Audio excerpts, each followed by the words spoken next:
மக்கள் அனைவருக்கு காலை வணக்கம். காலையில் 5 மணிக்கு வந்தாச்சு ஷூட்டிங்க்கு. வடபழனியில் தான் ஷூட்டிங்கு. நம்ம ஜாகுவாரில் தான் வந்திருக்கேன். தனுஷ் படம் ஷூட்டிங்கு. ஆனால் தனுஷ் வரல, தனுஷ் படம் தான் ஷூட்டிங். தனுஷ் வெளிநாட்டில் இருக்கான். தனுஷ் படம் தான் ஷூட்டிங்கு. நம்ம ஜாகுவார் எப்படி இருக்குன்னு பார்ப்போமா? நானும் ஊர்லேருந்து வந்தேன், படம் நடிக்க தான் வந்தேன்.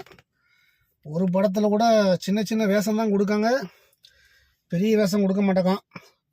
இந்த லாட்ரி அடித்து தான் சொந்த படம் எடுத்து சொந்தமாக நடிக்கணும். கதையெல்லாம் எழுதி வச்சுருக்கேன், ஒரிஜினல் கதையை வச்சுருக்கேன். வெற்றி பெறுவோம். இது எப்படின்னா, இந்த இருக்குல்ல, இது வந்து ஸ்டார்ட் பண்ணோன்னே அப்படியே மேலே வரும். இதுதான் வந்து ஜாகுவாரில் இருக்கக்கூடிய ஒரு வித்தியாசமானது. இந்த சட்டை போட்டு ரொம்ப நாள் ஆச்சு, ப்ளூ கலர் சட்டை போட்டு. நம்ம கருப்பு சட்டை தான் ரொம்ப பிடிக்கும். நன்றி, வணக்கம்.